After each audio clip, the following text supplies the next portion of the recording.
वंदो गुरुपद कंज कृपा सिंधु नररूप हरि महामोहतम पुंज जासु वचन रवि कर निकर। श्री सद्गुरु महाराज की जय। प्रातः स्मरणीय अनंत श्री विभूषित परमाराध्य सद्गुरु महाराज गुरुदेव महर्षि संत सेवी परमहंस जी महाराज, प्रबुद्ध श्रोतागण, सत्संग प्रेमी महान भाव माता में बहनों, हम लोग सत्संग समाप्ति की ओर बढ़ते जा रहे हैं। मैं 24 सितंबर को यहाँ प्रातः काल आया। आज 28 सितंबर है। देखिए समय कैसे बीत गया। और गीता माता ने बुलाया, बड़ा ही पुण्य काम किया इन्होंने। अपने आवास पर साधु महात्माओं को बुला करके सत्संग का कार्यक्रम रखा। यह एक यज्ञ है जिसे संतों ने ज्ञान यज्ञ कहा। बहुत प्रकार का यज्ञ होता है, इसको ज्ञान यज्ञ कहते हैं। इस यज्ञ में जो सम्मिलित होते हैं पूर्णता की ओर बढ़ते हैं, परमात्मा की ओर बढ़ते हैं, जीवन के सार को समझते हैं। यही तो शाश्वत जीवन है जो सत्संग के माध्यम से प्राप्त होता है। नहीं तो गोस्वामी तुलसीदास जी महाराज ने क्या कहा? ते नर नरक रूप जीवत जग भव भंजन पद विमुख अभागी। नहीं सत्संग भजन नहीं हरि को श्रवण राम कथाय अनुरागी। गोस्वामी जी कहते हैं ते नरक रूप जीवत जग भव भंजन पद विमुख भागी। वह नरक के समान है जो भगवत भजन छोड़ करके जीता है, जो सत्संग छोड़ करके जीवन बिताता है, उनका जीवन नरकमय है। मैंने कहता हूं, गोस्वामी जी ऐसा कहते हैं। एक कथा है, पंजाब के संत गुरु नानक साहब से संबंधित। बाबा नानक सत्संग करते थे, उसमें सभी वर्ग के लोग आया करते थे। बच्चे आते थे, युवा आते थे, बूढ़े भी आते थे, पढ़े आते थे, अनपढ़ आते थे, सभी जाति के आते थे। संत जो होते हैं उनके दरबार में किसी जाति पाति की बात नहीं होती है। जितने मनुष्यधारी हैं प्रभु भक्ति कर सकते सभी, अंतर व बाहर भक्ति कर घटपट हटाना चाहिए। प्रत्येक दिन सत्संग होता था, समय पर लोग आते थे जाते थे। एक बालक बराबर आया करता था, छोटा था, बड़ा समझदार था, संस्कारी था। बराबर आने के कारण बाबा नानक ने एक दिन पूछ दिया कि बालक,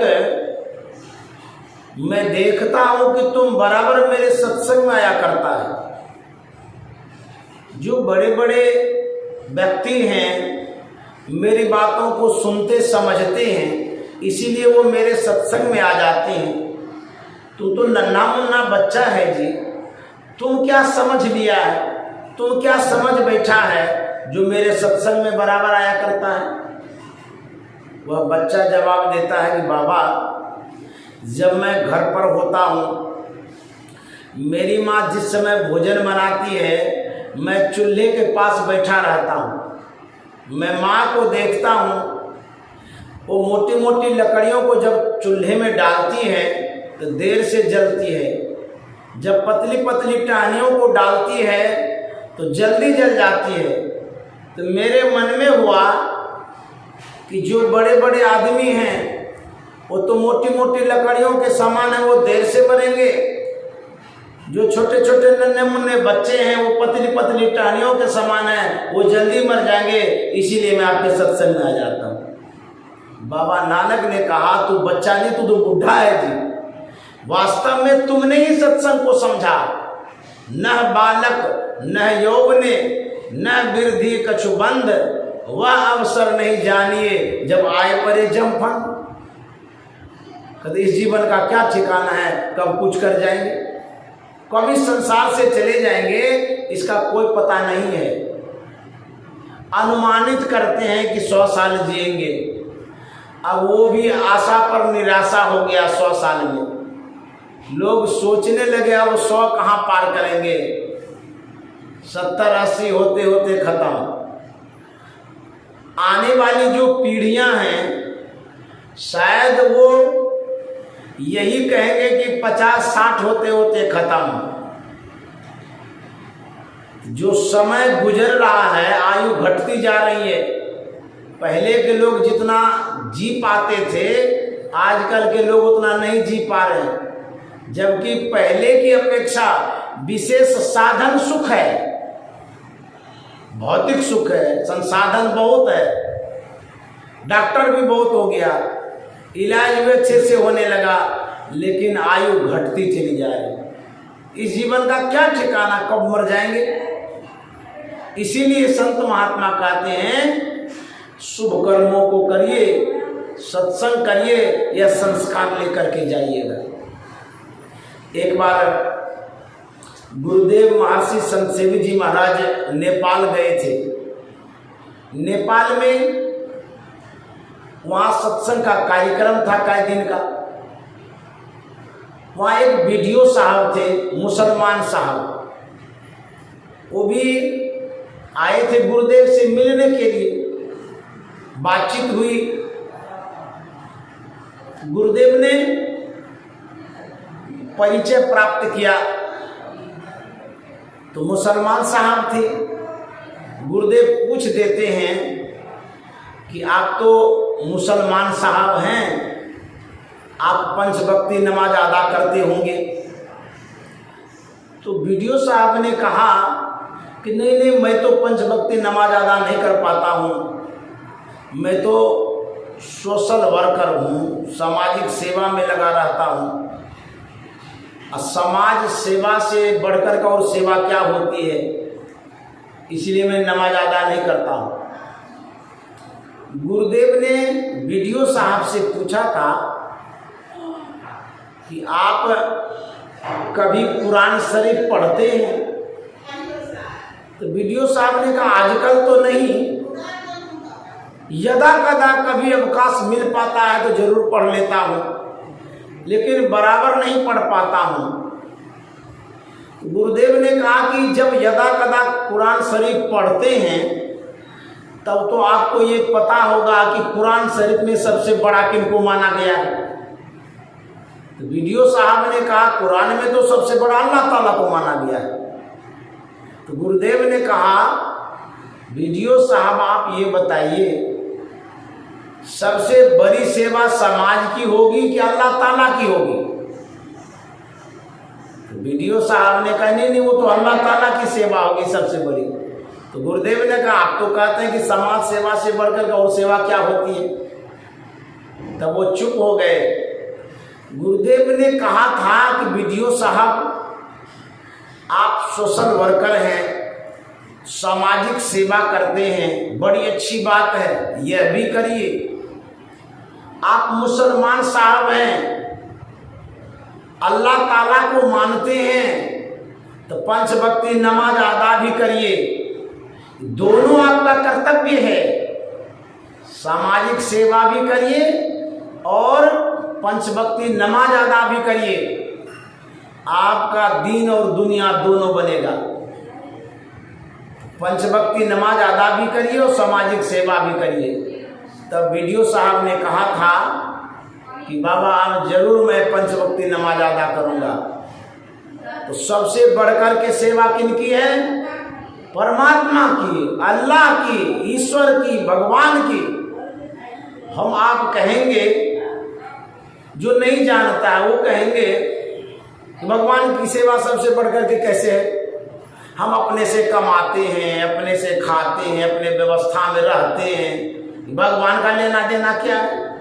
वो अपने घर में होंगे, हम अपने घर में हैं। भगवान ने कभी रुपया पैसा दिया है क्या?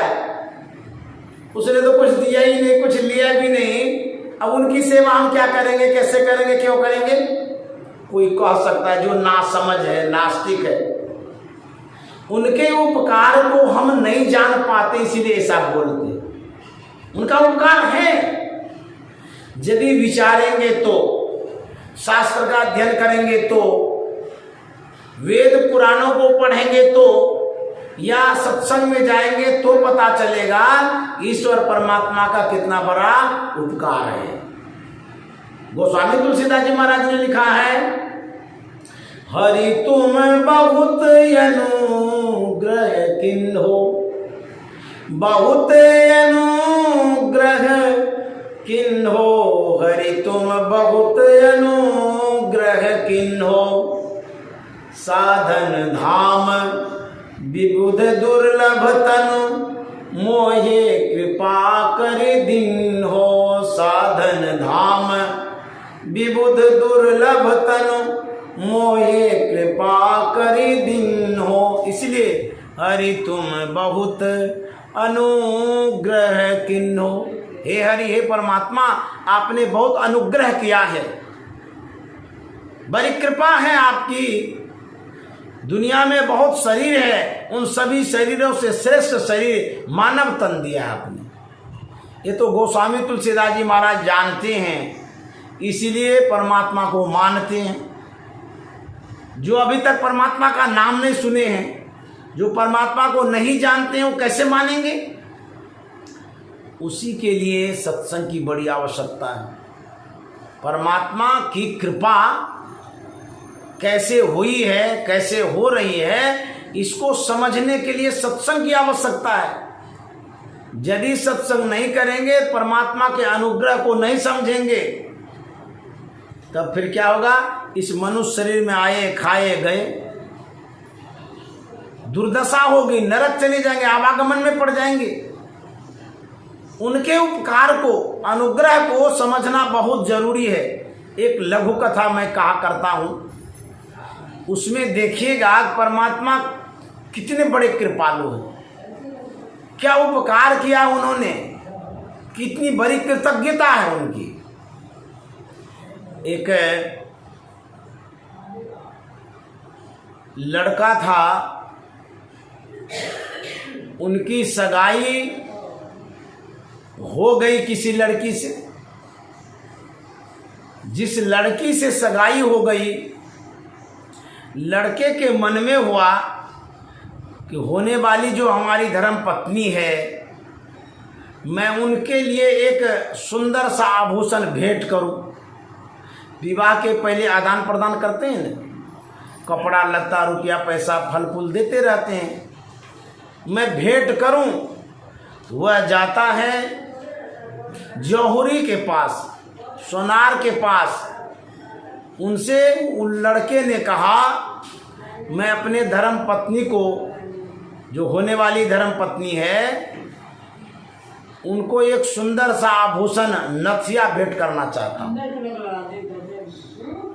आप बना दीजिए, जितना पैसा लगेगा वो मैं दे दूंगा। जौहरी भी बड़ा खुश, बढ़िया कस्टमर मिला, मनमाना वाला मिला। वह जौहरी सुंदर सा आभूषण नथिया बनाता है और बना करके उस लड़के को देता है। वह लड़का नथिया को पार्सल करता है पत्नी के नाम से। वह भेजता है यहाँ से उनके एड्रेस में। जैसे ही भेजा, लड़की को प्राप्त हुआ। जब लड़की को प्राप्त हुआ, रख दीजिए, रखिए रखिए, ठीक है। ऊपर में ही वहाँ रखी, वहाँ ये ऊपर, हाँ वही। लड़की को प्राप्त हुआ, उधर घुमा देंगे, हाँ बस। तो लड़की जैसे नथिया देखती है, खुशी के मारे पागल हो जाती। बाप रे बाप, अभी तो शादी भी नहीं हुई है, सगाई हुई है, थोड़ा कम कर दो। इतना अभी मानते हैं तो बाद में कितना मानेंगे, बहुत मानेंगे। ऐसे पति किसी को मिले तो खुश तो होवे करेगी। वह अपनी खुशियों को बांटने के लिए और सखियों के साथ चली जाती है, क्योंकि जब खुशी मिलती है किसी को भी तो बांट देना चाहिए। यदि खुशी को रखिएगा तो खुशी पचती भी नहीं है। आप गम को पचा लेंगे लेकिन खुशी नहीं पचती। खुशी में लोग पागल भी हो जाता है। तो वह कई सखियों को एकत्रित करती है, अपनी भावनाओं को व्यक्त करती है, पति के एहसान को, उपकार को जताती है, बताती है कि मेरे पति देव बड़े अच्छे हैं, मैं बड़ा खुश नसीब हूँ, मुझे सुंदर सा आभूषण नथिया भेंट किया। और सखियां भी बड़ाई कर ले, वास्तव में वाकई में तुम्हारे पति देव बड़े अच्छे हैं। अभी इतना मानते हैं तो तभी कितना मानेंगे। मैं कभी कभी कहा करता हूँ, विवाह के पहले जितना मानते हैं, विवाह होने के बाद कुछ बरस बाद कितना मानते हैं तो शादी वाले ही समझते होंगे कितना मानते हैं। जब खटपट होता है ना तब पता चलता है। पहले की रौनकता बाद की रौनकता पर पानी फिर जाता है। वो तो खुश हो रही थी क्योंकि उसको संसार का पता ही नहीं है कि क्या होता है संसार में। बात करते करते सड़क तक चली गई, एक ही रट लगा रखी थी कि हमारे पतिदेव बहुत अच्छे हैं, बहुत अच्छे हैं। एक महात्मा जी उसी होकर के आ रहे थे। महात्मा जी के कान में जब बात गई, वो सोचते हैं ये युवतियां, ये बच्चियां सब क्या बोल रही है, हमारे पतिदेव अच्छे हैं, हमारे पतिदेव अच्छे हैं, क्या अच्छे हैं, थोड़ा देखो। करीब गए, महात्मा ने पूछा कि बालिकाओं, आखिर क्या बात है, किनका तुम लोग गुणगान करती रहती हो? एक रट लगा के रखी है, क्या बात है बताओ। वो लड़की कहती है कि बाबा मेरी सगाई हुई है जिस लड़के से, उस लड़के ने मेरे लिए नथिया भेजा है। अभी सगाई हुई है, शादी हुई नहीं है। मैं बहुत खुश नसीब हूं कि हमारे पतिदेव अभी इतना मानते हैं, बाद में कितना मानेंगे। इसीलिए मैं उनका गुणगान करती हूँ। दिन में कौन के, रात में भी गुणगान करूंगी, स्वप्न में भी गुणगान करूंगी। हमको ऐसे पतिदेव मिले। महात्मा ने कहा कि जरा सोचो, जिस जागतिक पतिदेव ने तुमको जगत से संबंधित वस्तु भेंट की, नथिया भेंट किया, उसे पाकर के तुम इतने खुश हो रही हो, फूले नहीं समाती हो। जिस जगतपति परमात्मा ने सुंदर सा नाक दिया है, उसका एक बार नाम नहीं लेती हो। अशुर्पनखा बना के भेज देते तो कहाँ नथिया लगाती। परमात्मा ने नाक दिया है, सांसारिक पति ने नथिया दिया है, तो विशेष उपकार किसका है? परमात्मा का है। मनुष्य शरीर में जो आए हैं परमात्मा की कृपा से आए हैं। कब हुक करी करुणा नर देही, देत ईस बिनु हेतु सनेही। करुणा के सागर, कृपा के सागर ने मनुष्य का शरीर दिया है। शरीर दिया है तब ये न संबंध है। और शरीर नहीं होता तो पति रति कहां से होता, कहां से होता संबंध? तो परमात्मा का विशेष उपकार है, उसने मनुष्य का शरीर दिया है।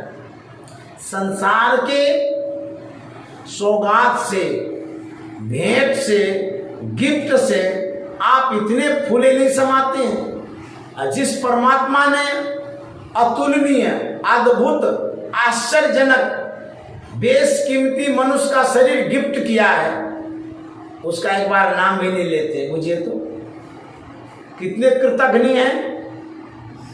जिस परमात्मा ने पृथ्वी दिया है, जिस धराधाम पर हम लोग बैठे हैं, इसी पृथ्वी को हम लोग बेचते रहते हैं, जमीन को बेचते हैं। बिल्डर को देखिए, खरीद खरीद करके बिल्डिंग बनाता है, बेचता है। एक बित्ता का यदि अंतर आ जाए तो गला घोटता है।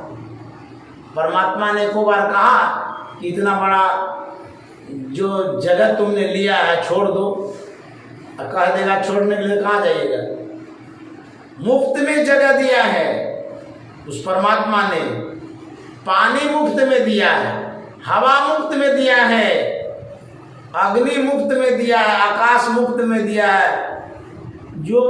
जो वस्तु फ्री में मिलती है उसका कीमत लोग नहीं देता है, फालतू समझता है। जिसका कीमत चुकाना नहीं पड़ता है उसका कीमत आप देवे नहीं करते, समझते ही नहीं है कि इसका महत्व भी है। तो परमात्मा ने जो जो चीज मुफ्त में दिया है उसका कीमत ही नहीं समझते। एक 70 साल का बूढ़ा बीमार हो गया, हॉस्पिटलाइज हुआ, वेंटिलेटर पर रखा गया, ऑक्सीजन दिया गया, कई घंटे तक कंटिन्यू उसको ऑक्सीजन पर रखा गया। होते होते उसके स्वास्थ्य में सुधार हुआ। तो जब सुधार हो गया, डॉक्टर साहब बिल लेकर के आए, जो खर्चा हुआ बिल लेकर के आए, बूढ़े के हाथ में थमाए। बूढ़ा बिल तो देख रहा था लेकिन दिल से रो रहा था, फूट फूट करके रोने लगा।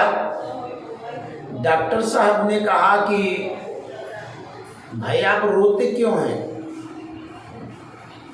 रोने की इसमें क्या बात है?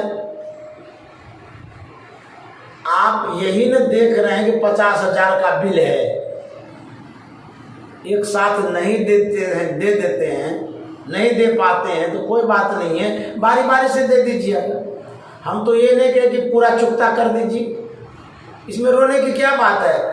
आपको जब जब होगा, जितना जितना होगा उतने उतने दीजिएगा, रोते क्यों हैं?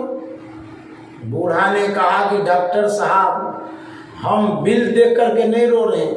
बोले तब क्यों रो रहे हैं? बोले कि मैं परमात्मा के उपकार को जान जान करके रो रहा हूं कि डॉक्टर साहब आपके यहाँ कुछ घंटों तक ऑक्सीजन पर रहा, आपने 50,000 का बिल दिया। मैं 70 साल से उस परमात्मा का ऑक्सीजन ले रहा हूं, यदि वो बिल हमें दे तो उसको कैसे चुकता करूंगा? इसी उपकार पर मैं रो रहा हूं। इतने बड़े उपकारी जिसने मुफ्त में ऑक्सीजन दिया, अभी तक 70 साल से उसका ऑक्सीजन मैं ले रहा हूं। मैं उनके उपकार पर रो रहा हूं। वो चू भी नहीं बोलते हैं, एक बार तगादा भी नहीं करते हैं। मैं उस परमात्मा के दया भाव पर रो रहा हूं। कितने बड़े दयालु, ऐसो को उदार जग माही, बिन सेवा जो द्रवै दीन पर, तुम सरिस को नाही, ऐसो को उदार जग माही। कहते हैं परमात्मा के समान कौन उपकारी होगा, कौन उदार होगा? कुछ बोलते भी नहीं हैं, मुफ्त में सब कुछ देते रहते हैं। इसीलिए उनका गुणगान करना चाहिए, उसको जानना चाहिए। गुरुदेव एक कथा कहा करते थे। भगवान बुद्ध का एक सेवक था जिसका नाम था सारिपुत्र। भगवान बुद्ध के जितने भिक्षु लोग थे वो भिक्षा पर जीवन यापन करते थे, भिक्षा मांग करके लाते थे, उसी से अपना भरण पोषण करते थे। जहां पर भिक्षु लोग रहते थे उसी आसपास में एक नगर सेठ था, बड़ा कंजूस, मक्खी चूस। जानते मक्खी चूस किसे कहते हैं? यदि मक्खी घी में गिर गई हो, उस मक्खी के पंखे को चाट लेता था तब मक्खी फेंकता था, उसको मक्खी चूस कहते हैं। घी को मक्खी के पंख के साथ नहीं जाने देता था। बड़ा कंजूस, किसी को कुछ देता ही नहीं था, दान पुण्य करता ही नहीं था। एक दिन सारिपुत्र उनके दरबार में गया, रट लगाया, आवाज दिया भिक्षाम देही। वो कंजूस सेठ सुन लिया, कोई भिक्षु आया है भिक्षा मांगने के लिए। बाहर आया, देखता कि हट्टा कट्टा जवान युवक साधु खड़ा है, भीख मांग रहा है। वह सेठ उस भिक्षु पर बिगड़ जाता है। ये जवान साधु है, कमा करके नहीं खाता, भीख मांग कर खाता है।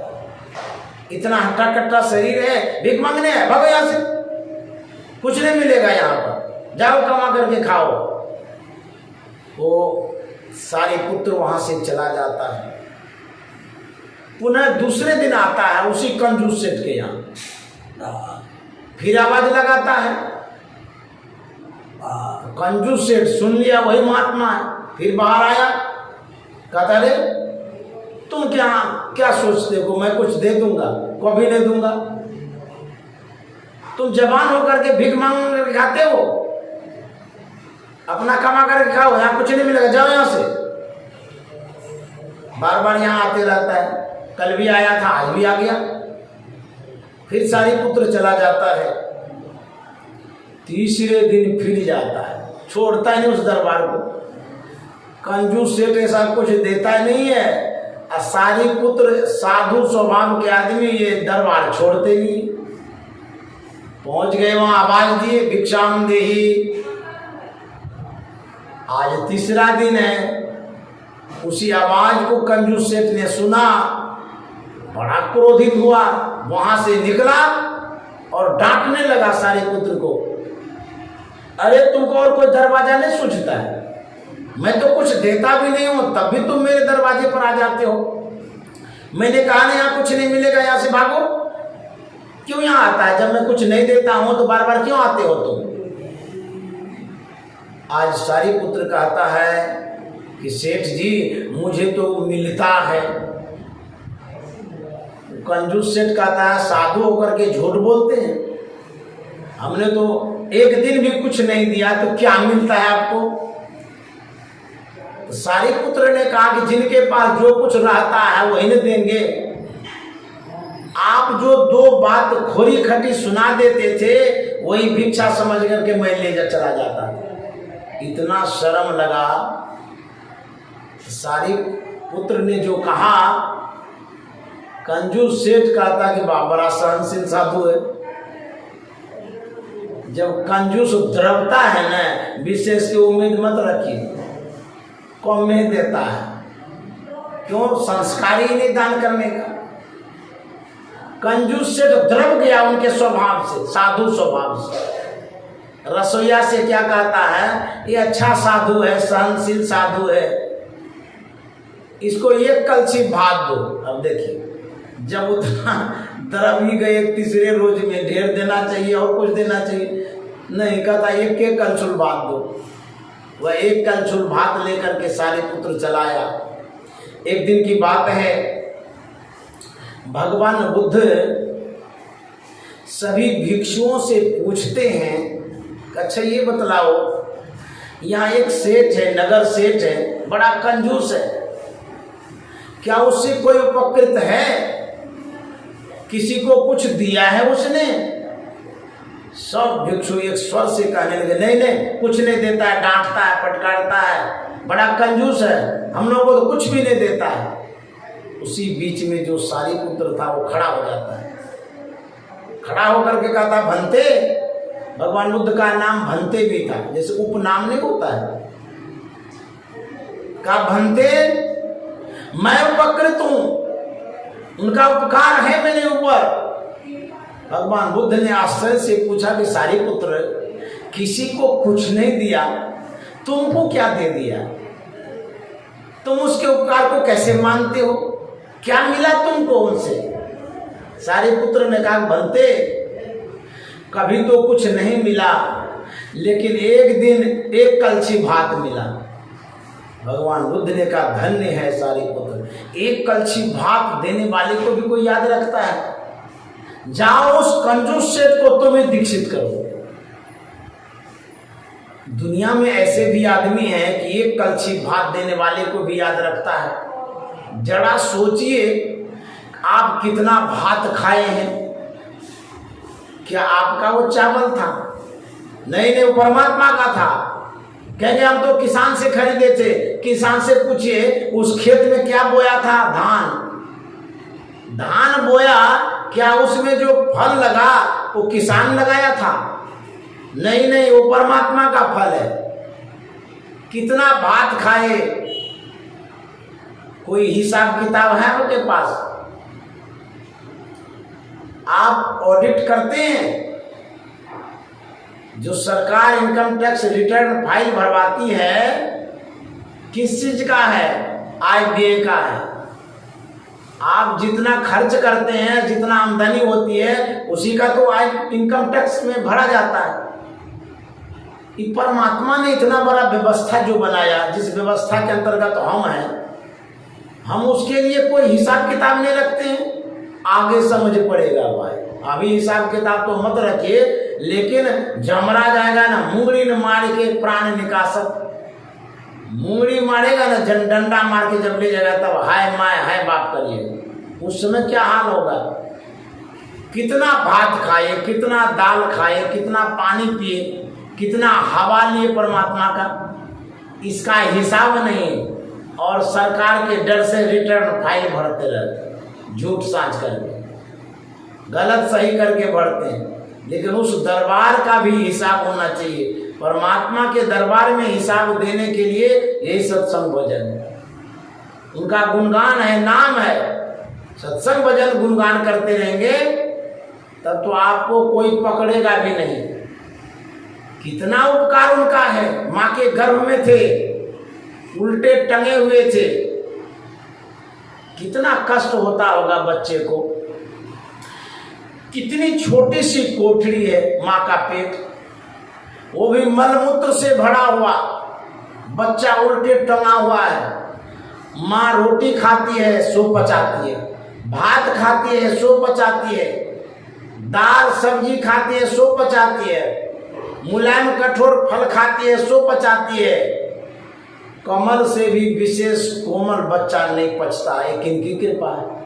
परमात्मा की कृपा है। जठराग्नि इतनी तीव्र होती है, माँ जो भी खाती है सब पचा देती है, लेकिन उतना कोमल बच्चा बच जाता है। ये परमात्मा की असीम कृपा है।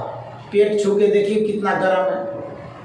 ये तो बाहर में इतना गर्म है, जहां जठराग्नि है वहां कितना गर्म होता होगा। बच्चा बच जाता है। मलमूत्र से भरा हुआ वो स्थान है, उल्टे टंगा हुआ है। आप हॉस्पिटल जाते हैं, 10 मिनट खड़ा नहीं हो पाते हैं, कुर्सी टेबल खोजने लग जाते हैं, कहीं बैठने की जगह है। या ऑफिस जाते हैं आप, 10 मिनट में कुर्सी टेबल निहारने लग जाते हैं, कहीं बैठने की जगह है। लेकिन वो बच्चा 9 महीने तक सिरासल में रहता है, गंदे स्थान में रहता है, कैसे बचता है? परमात्मा की कृपा है। आपको बाथरूम में बंद कर दिया जाए एक दिन के लिए, दम घुट जाएगा। वो बच्चा 9 महीने तक रहता है। ये परमात्मा की असीम अनुकंपा है। जय गुरु महाराज, समझे? वो परमात्मा उस बच्चे को सुरक्षित रखते हैं। इधर ले आइए, सुरक्षित रखते हैं। ये किनकी कृपा है? ये परमात्मा की कृपा है। समझ गए? और बच्चा जब बाहर आता है तब माँ के स्तन में दूध आता है, उसके पहले नहीं आता है। वो कितना कृपा करते हैं। बच्चा बाहर आता है, उसके लिए दूध के लिए व्यवस्था कर देते हैं। दूध भी कितना न घटता है न घटता है। परमात्मा ने माँ के अंदर में कौन सा फ्रिज दे दिया है। कितना साल तक बच्चा दूध पीता है, फटता भी नहीं है। हम बाहर में दूध लाते हैं गाय का, बाहर में छोड़ दीजिए तो फटिए जाएगा, कुछ घंटे में फट जाएगा। लेकिन माँ के अंदर जो दूध है स्तन में, वो फटता नहीं है, कभी नहीं फटता है, घटता भी नहीं है। कितना नॉर्मल दूध, न विशेष ठंडा न विशेष गर्म। ठंडा होगा तो भी नहीं पचेगा, अब विशेष गर्म होगा तो वो भी नहीं पी सकेगा। कौन सा हीटर लगा हुआ माँ के पेट में? ये परमात्मा की व्यवस्था है, उस व्यवस्था का हमको लाभ मिल रहा है। तो जब हम लाभ लेते हैं, जैसे सरकार से कुछ लाभ लेते हैं, तो सरकार की बात को भी तो माननी पड़ती है। उसी तरह से परमात्मा की व्यवस्था का जो हम लाभ लेते हैं, उसके प्रति कृतज्ञता व्यक्त करनी चाहिए। तो क्या करेंगे परमात्मा के लिए? कहता गुणगान करना चाहिए, स्तुति करनी चाहिए, सत्संग करना चाहिए, पुण्य करना चाहिए, धर्म करना चाहिए, परोपकार करना चाहिए। यही संत महात्मा सिखाते हैं, शास्त्र भी यही सिखाता है। इस तरह से परमात्मा के प्रति कृतज्ञता व्यक्त करिए, सत्संग करके, ध्यान कर। खाना पीना सो जाना सब काम है पशु समाना। खाली खाते पीते सोते हैं, ये पशुवत जीवन है। मानव आप हैं। मानवता का जीवन कैसा होता है? ज्ञान वाला, प्रकाश वाला, उपकार वाला, पुण्य वाला, धर्म वाला, सत्संग ध्यान वाला। ये मानवता का गुण है। इस तरह का संत महात्मा सिखाते और समझाते हैं। इन्हीं शब्दों के साथ मैं वाणी में विराम देना चाहूँगा। आज मैं यहाँ से प्रस्थान कर रहा हूँ। अब कुप्पा घाट भागलपुर जा रहा हूँ, गुरुधाम जा रहा हूँ, गुरु दरबार में रहूँगा। जितनी स्वतंत्रता वहाँ मिलती है, जितनी स्वच्छंदता वहाँ मिलती है, जैसे किसी पुत्र को माँ बाप के पास मिलती हो, उसी तरह से हमको भी मिलती है। आजाद हो जाते हैं वहाँ जाकर के, समझ गए। यहाँ आप लोगों के बीच में आते संकोच होता है, लगता है कि ये करना है, वो करना है। वहाँ जब जाता हूँ बहुत खुशी होती है। गुरु महाराज का रूटीन है, उसके अनुसार सत्संग ध्यान करता हूँ और प्रसन्न होकर के रहता हूँ। तो वहाँ जब जाता अपना घर जैसा लगता है कि अपने घर जा रहे हैं आज। वहाँ बहुत खुशी मिलती है। इसलिए मैं गुरु दरबार जा रहा हूँ। उस दरबार को मैं यहीं से प्रणाम करता हूँ, क्योंकि उस दरबार में मुझे जगह मिली है, मैं वहाँ रहता हूँ। वो संत का दरबार है, वो प्रणम्य है। मैं बड़ा खुशनसीब हूँ, भाग्यशाली हूँ कि कुप्पा घाट में मुझे महापुरुषों के सानिध्य में रहने का स्थान मिला है। श्री सद्गुरु महाराज की जय।